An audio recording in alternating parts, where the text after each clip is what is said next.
This video will cover experimental design within the scientific method.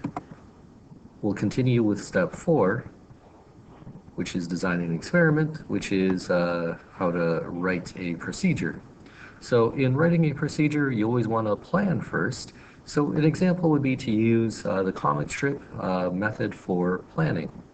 So for example, if you're writing a procedure on how to make tea, you would kind of come up with the basic steps that you would need. So boil water, put water in cup with tea bag, let the tea bag sit in the water.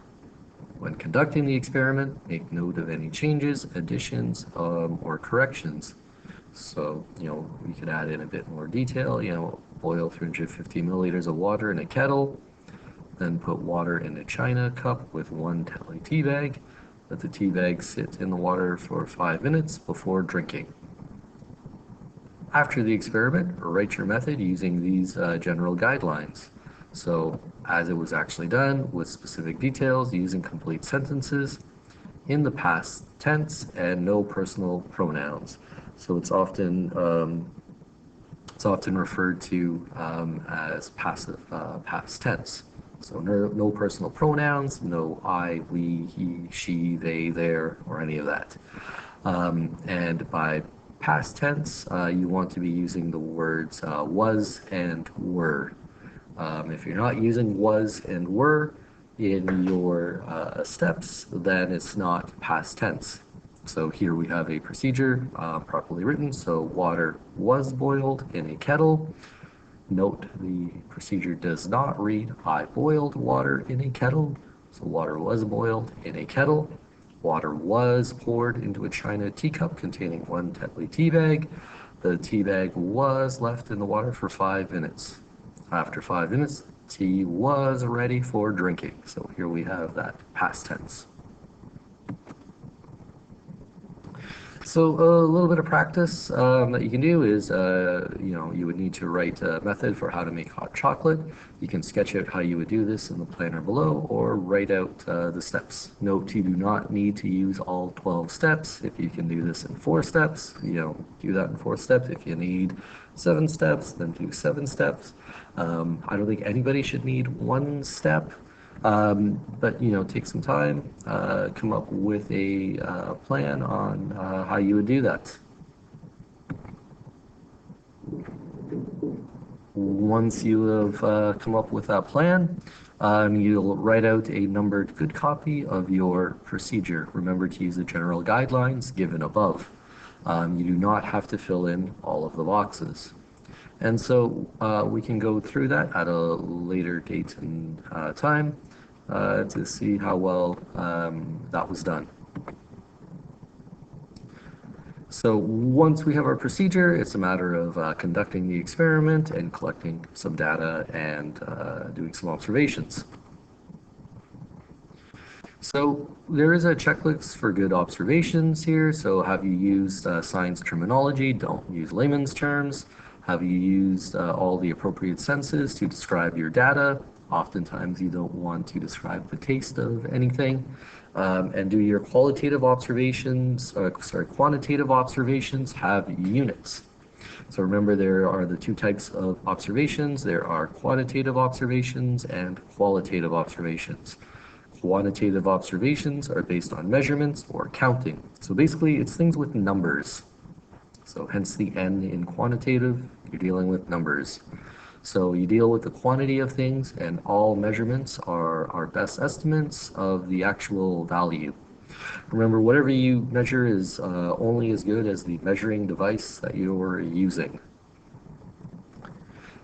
So there are problems with quantitative observations. It's limited by the accuracy of the instrument used to make measurements. It's limited by the experimenter's ability to read the instrument accurately. So for example here, we have object A, we have object B, which are being measured by ruler 1 and ruler 2. So if you look at ruler 1 here, the graduations indicate centimeters, so both are measuring centimeters, but ruler 1 has millimeter markings, whereas ruler 2 does not have millimeter markings.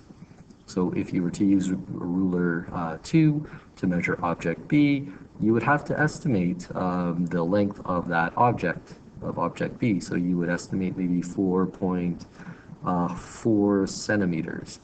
Whereas with ruler 1, you have those millimeter markings that will tell you what that value is, so you would not have to guess.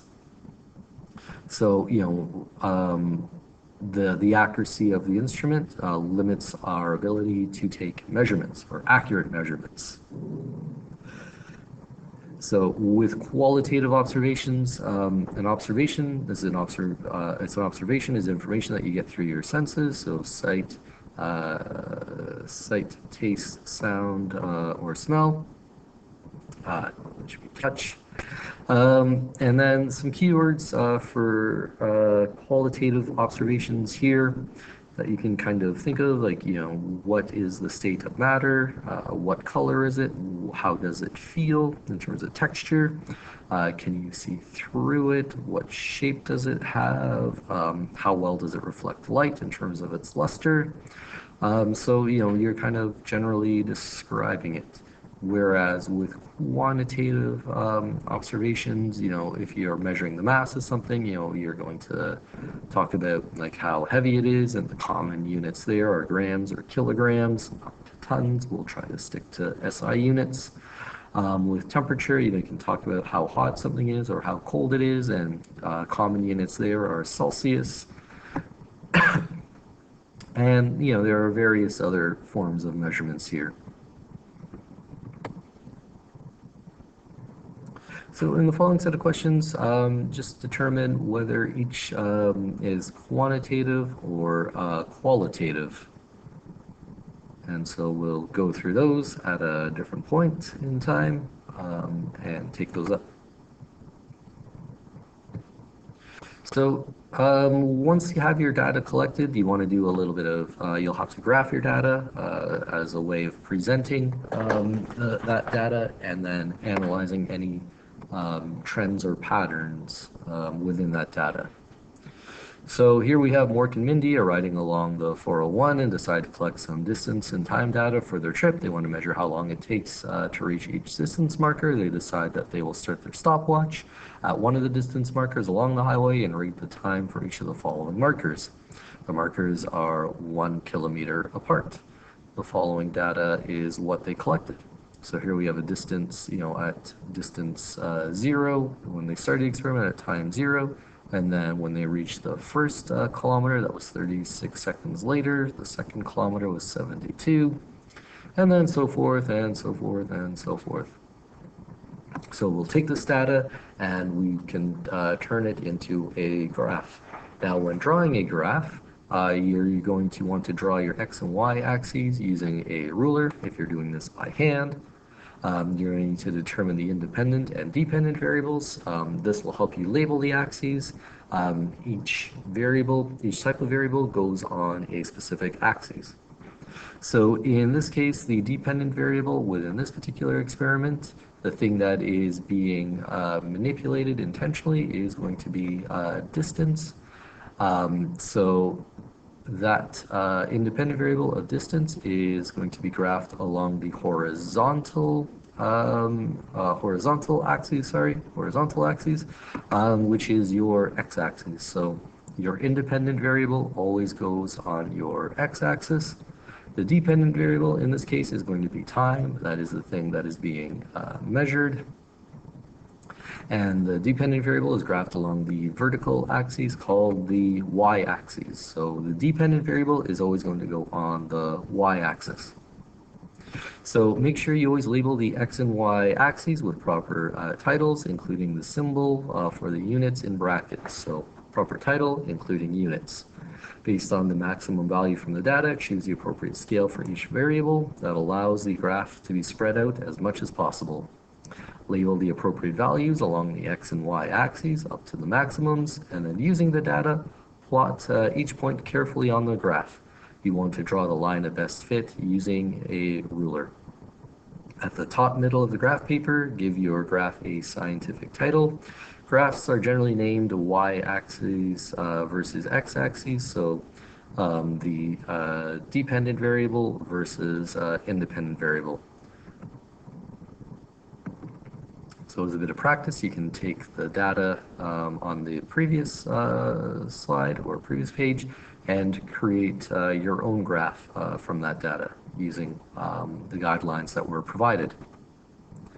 And then here is another example of graphing data as well. So you can go through that, determine the independent variable, dependent variable, and create a graph for that data. And we can go through that at a later point in time. So once you have your data, you've done some analysis, now you're ready to write some conclusions. So your conclusion will take on a general format to it. So you want to answer, was the hypothesis correct or incorrect? So you're basically going to state, does the data support the hypothesis? Why or why not? And then you want to recap the results from the experiment. You generally also want to restate your hypothesis in there at some point. Was the hypothesis supported? And then a recap of your results that helps explain why it was correct or incorrect. And then use your results to explain what happened in your experiment and support it using scientific principles or terminology.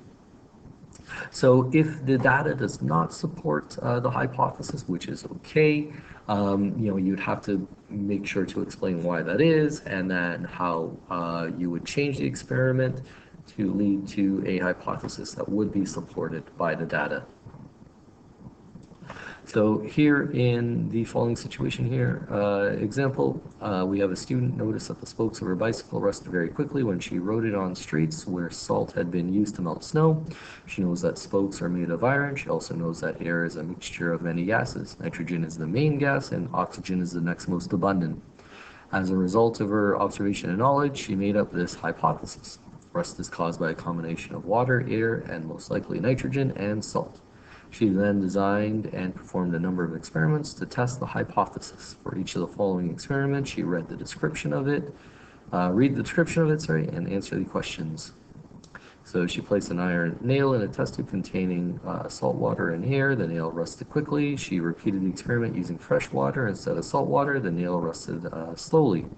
So what conclusion can be made at this point in her investigation looking at rusting? So take a bit of time, come up with a conclusion from the observations we can discuss later on. So that is the end of this video for experimental design.